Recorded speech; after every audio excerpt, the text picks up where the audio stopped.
So, yo, welcome to Soapbox Real Talk. Today I am joined by somebody who I've been following, somebody who I now consider to be quite an activist because, it's strange when you go up against a big organization, you have to really understand what you're taking on because so many people go up against organizations and they just leave it because these organizations have got the resources. And you came across my radar as somebody that is going across, basically living this whole David and Goliath thing where you're the little person fighting the big person over something that you've done. And so it's a pleasure to have Khadijah here today, myself joined with Quincy.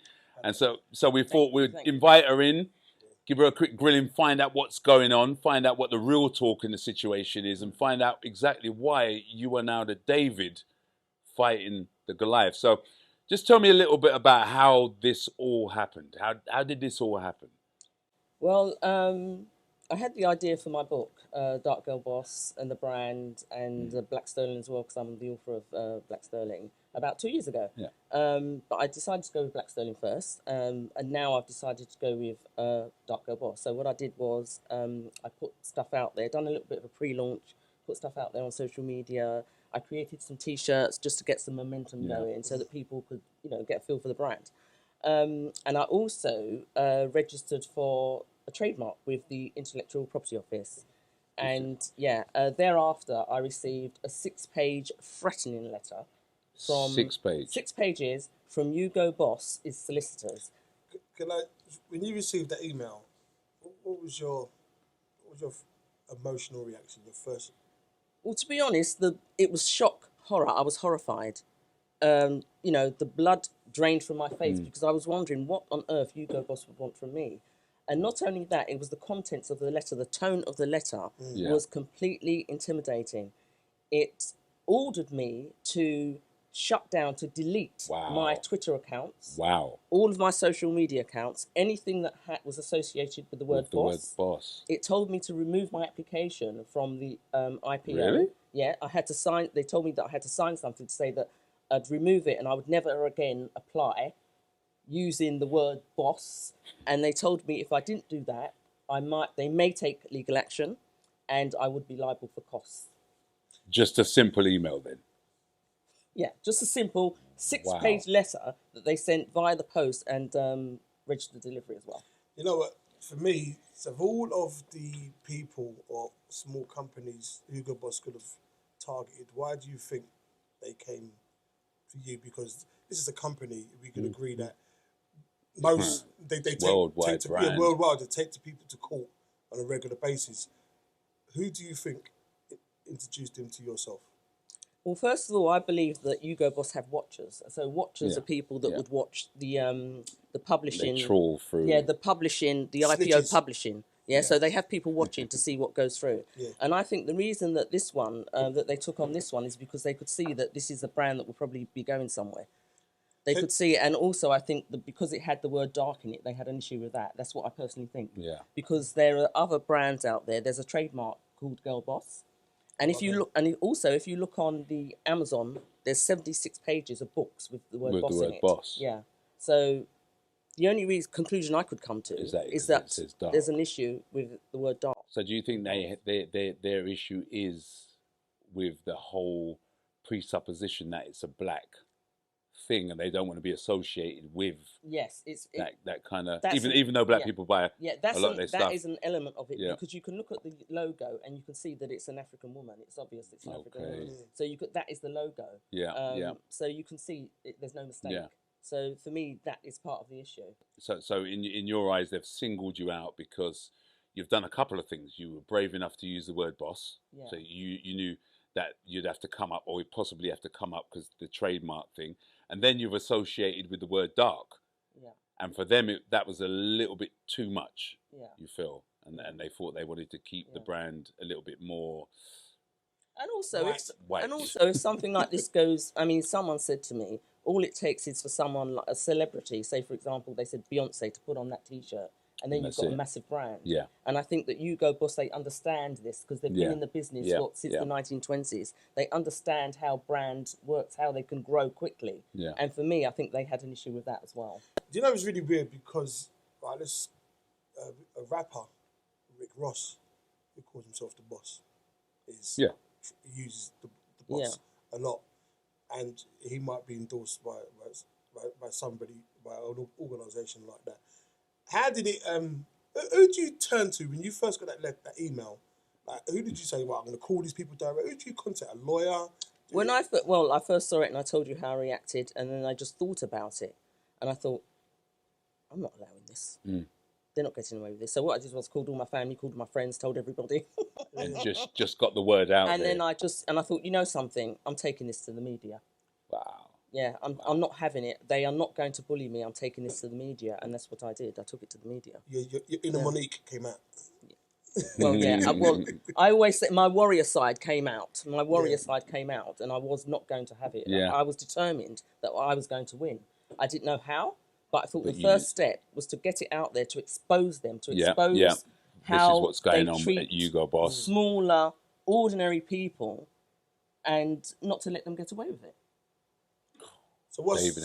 So since you've taken this fight on board, you're taking on the large corporations. What has been?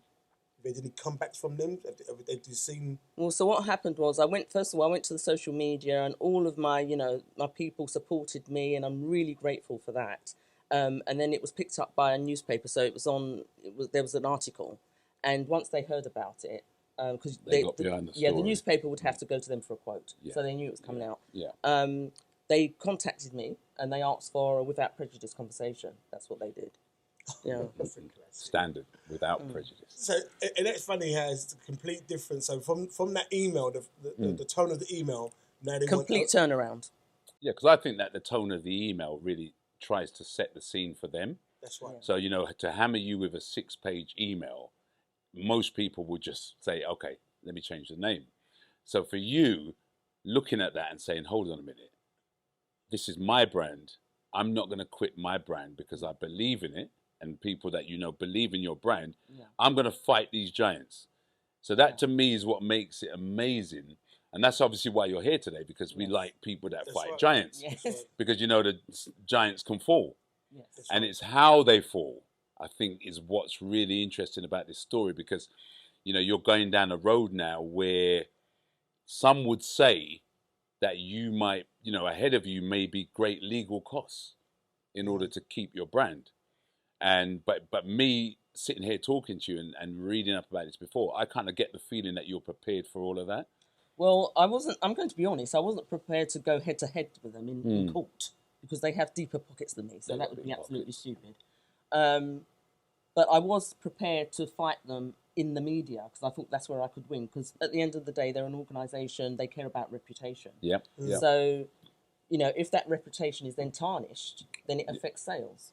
So they need to look at that really seriously. I mean, I did get legal advice. I did get some legal advice, and I was advised, I would get tied up in litigation or not to fight them. Someone told me to change the name of the brand. So I had all different types of legal advice. Keep the name of the brand. Yeah, but at the end of the day, I thought to myself, let me do what I want to do. Yeah. I've created this brand 2 years ago. I had the idea 2 years ago. Now, why should I change it just because Hugo Boss tells me to? For me, it comes across that your book clearly is making waves. Because if it wasn't making waves, they wouldn't be knocking at your door. I mean, how does that make you feel? Your book, how does it make you feel that your book is... It makes me feel good, actually, that my book is making waves. That's what I want. I want my book to make waves. I want it to have an impact. Yeah. I want it to have a positive impact, so I'm quite happy about it. So tell me a little bit about the book, though. The purpose of the book is to empower women to find their greatness and to really remove themselves from the corporate plantation and become economically, powerful and independent. We face a lot of discrimination in the workplace and in schools, so it's for women and girls. So it's about really finding yourself, liking yourself, loving yourself, realising your greatness and using that to do whatever you want to do in life. And that includes being independent, not working for the system, coming out of it and feeling good about that. Doing your thing. Yeah, doing your thing. Kind of like the Matrix, really. Like Yeah, the Matrix, yeah, really. yeah. And there's stories there's my story in there, so there's my personal story, and there's also a collection of stories from other women that have been successful in this hostile environment as well. Wow. So where is the book eventually going to be sold? Well, the book, I'm still writing the book, but the book hopefully will be out by Christmas. It will be initially available on Amazon, but also available from me directly as well. And also when I do events, it will be available there too. Amazing. I'm really, really amazed at this story. And you know, I've got to say this because it just adds to the amazement that you've got Bajan heritage. True Bajan Would you here, have to right go there? here, right here. I'm the only it's two Bajans on the panel you don't today. upset a black woman and a Bajan black woman Come on. at the same time. All the bees. Help me. Right, all the Help bees, me. all the way. But in all seriousness, though, I do wish you all the best. I know you're a fighter. I know you're not going to give this thing up. I know, and I'm looking forward to seeing your book out there. Not only at small events, I want to see it on the world stage. I want to see it out there. Yeah. And so I'm really looking forward to that. And again, it's a pleasure that you came in today. For me, I'm not a massive reader, but I love to follow people's stories. Yes. And it sounds like in your book you've got stories. They're great stories. Yeah, You should read it. Can I just show your following? The trademark is now a registered trademark. Dark Girl Boss has been accepted by the Intellectual Property Office. Wow. It's now a legally protected registered trademark. Wow. Don't play with Bajans here. Don't play. Don't play with Bajans. So again, thanks for watching. A really interesting topic. Thank you so much for having me. One of the first, a fitting guest, a great topic, a very, very relevant topic.